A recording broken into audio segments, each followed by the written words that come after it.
Welcome to Ask and Learn. Now we're going to look at the air that was stored in this tank here that was compressed in the previous. So we looked at the previous problem, how the air came into the compressor and got stored in this tank. And now we're going to look at how it winds up leaving the tank and going into a turbine that does some work on it.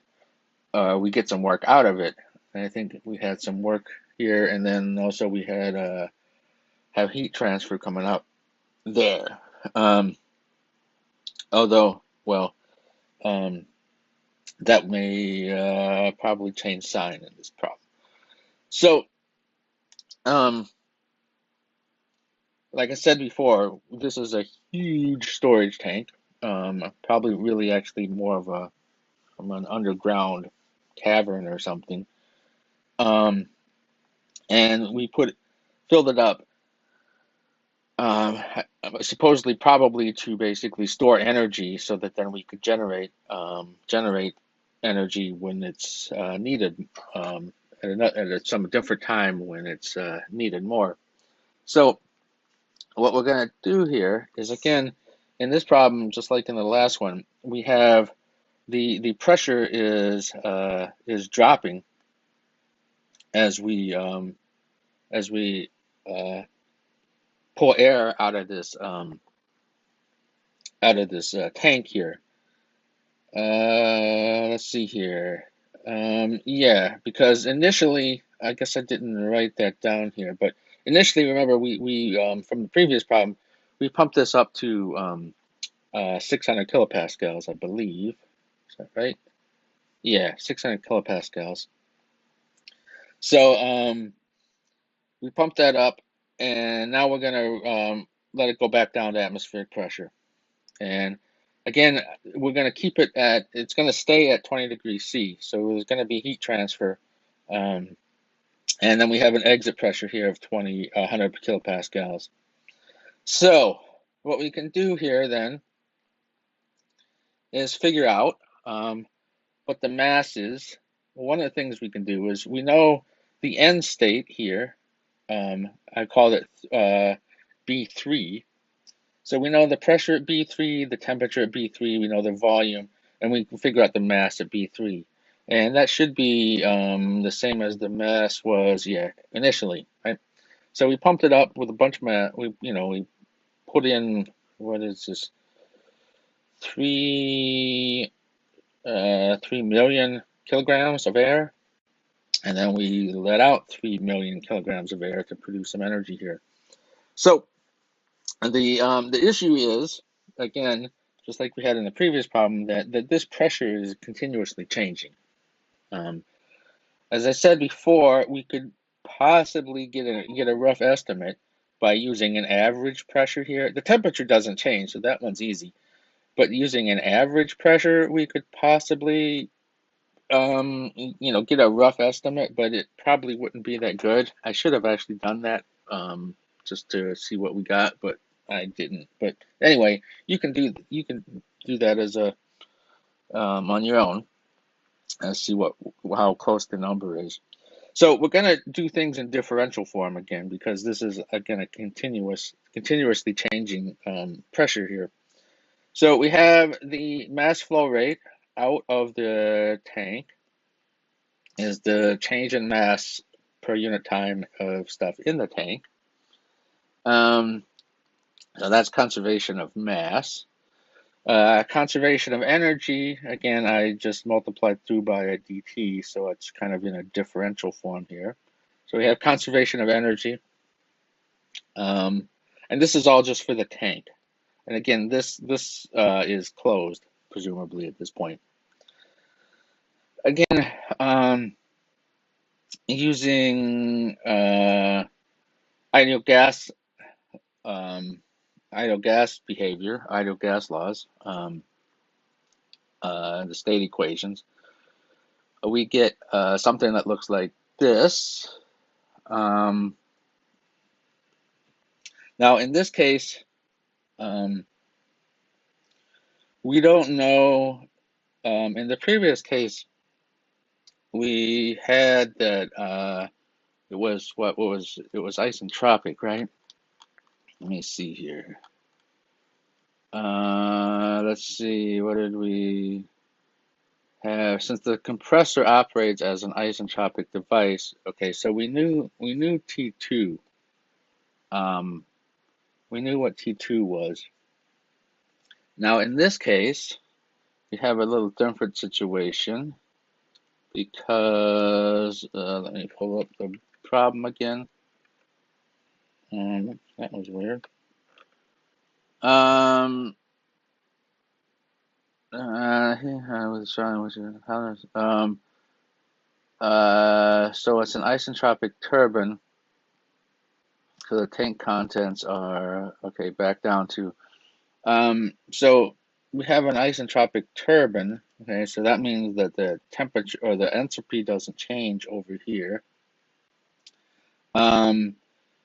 But let's see here. Pressure is always determined. All heat signs with okay. So what we didn't do in this case, I'm not sure why I made this approximation, but let's see here. In the previous case, we said that T2, we knew what T1 was, and we said that T2 was whatever it was coming at. Well, here's it's not really an approximation. Here's what happens. I think. I mean, what the issue is, what the reasoning here was. Like I said, I should do these problems right after I write them up instead. Make video right after I write them up. We're basically assuming that the temperature here doesn't change. All right. Here in this case, we had the temperature. It was getting elevated because of this compression process, but then when it got into here, it was getting cooled back down. So we didn't know. The pressure, the temperature here was also a function of the pressure that's in here. So now that we have all this air in here at a constant temperature, it's coming out at that same constant temperature. So that means that this term here cancels. In the previous problem, it did not cancel. Where were we here? I guess, yeah. In the previous problem, we wound up this term here and this term here, right? We knew that this here was we needed to use this isentropic ideal gas formula here for T2 to get it in terms of T1, which we knew, right? Okay, so let's see here. Okay. So this term cancels now because we have a constant pressure, a constant temperature coming out, which makes life a lot easier. Because now we have basically everything here is not a function of P, right?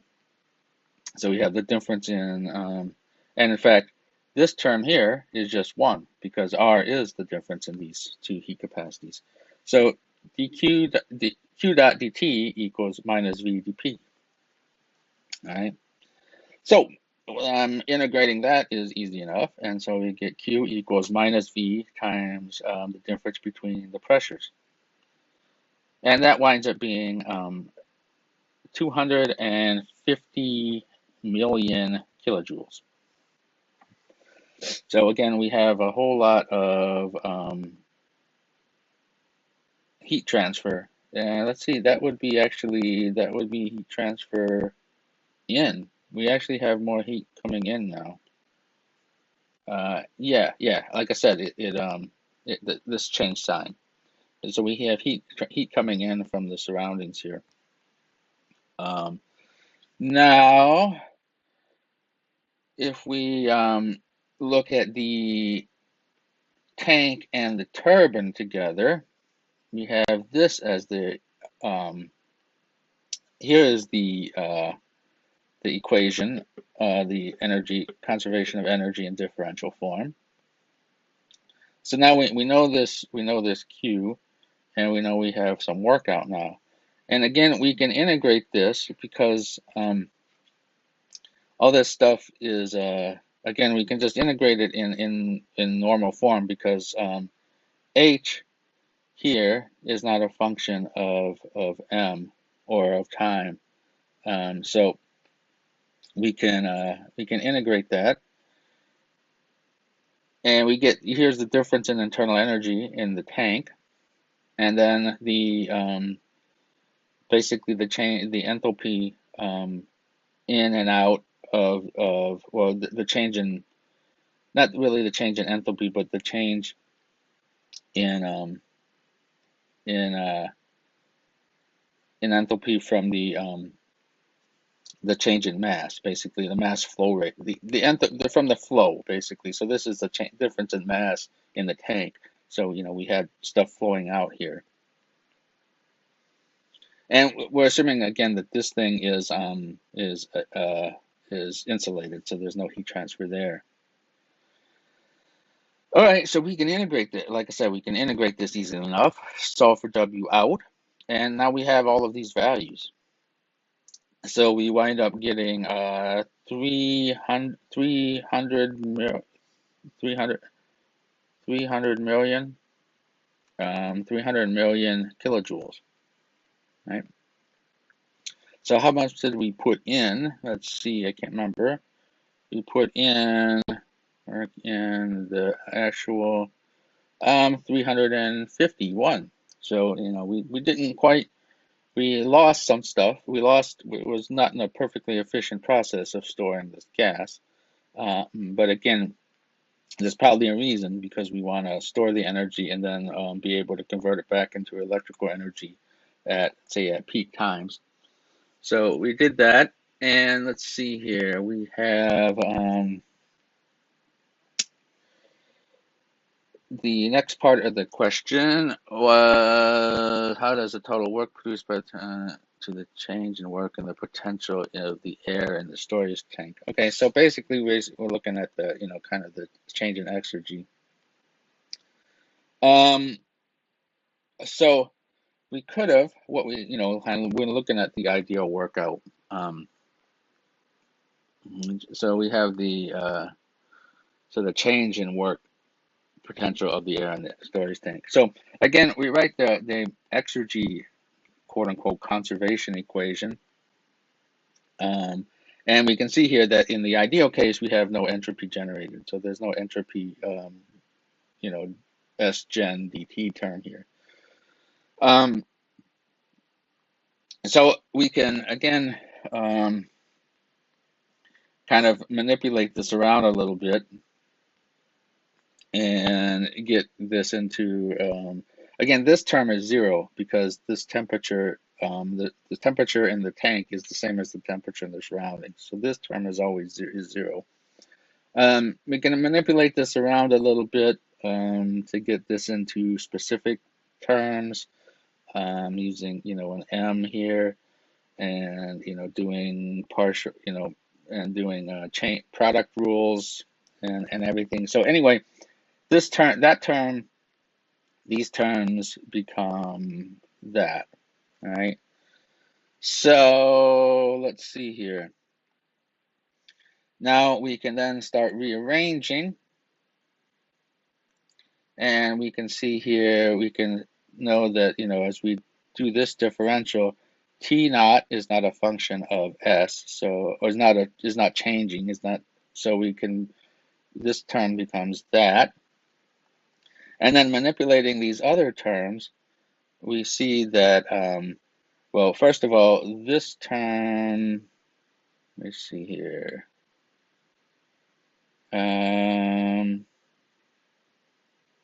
This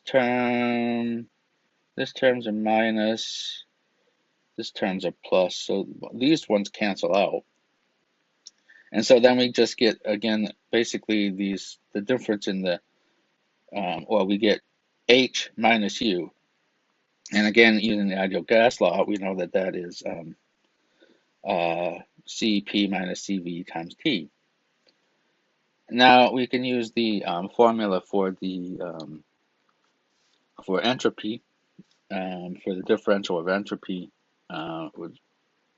written in the ideal case, to change this to a dP term, and that's just because we know the pressure at both states.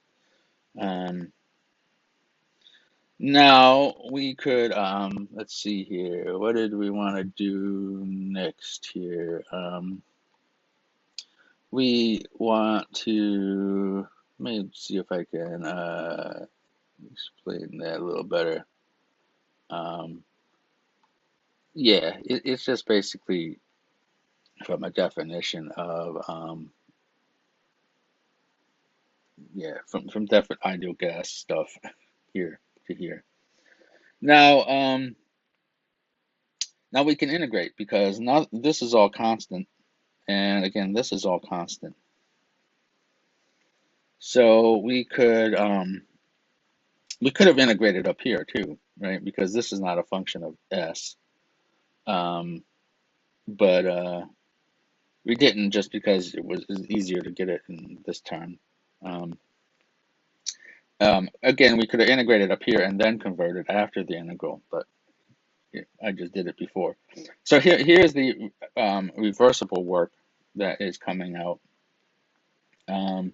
So we have, this is basically the change in mass in the tank. So this would be the you know well, kind of a combination of the change in internal energy and the enthalpy that flowed out. So that's kind of a combination term. Both of those are encompassed here. And then we have this term here from the change in pressure in the tank. And that winds up being minus 500 million kilojoules. And so that is the change in exergy in the tank. So we could have gotten 500 kilojoules of energy out that was stored in the tank. Now, you might say, well, that's more than we put in, right? But again, in the ideal case, we would have put in more, right? So if it was ideal, we would have put in this amount here, and not the previous, and not this amount. So in reality, we put in this amount, we got out 300,000 or 300 million. We could have actually again put in, used work, gotten work out as we we could have gotten work out because of the heat transfer from this tank, but we didn't. And now we this was the exergy, the change in exergy. So in the idealized case, this would have been how much work we could have. Well, we would have been able to that was came out of the tank, that we could have possibly gotten extracted the energy from.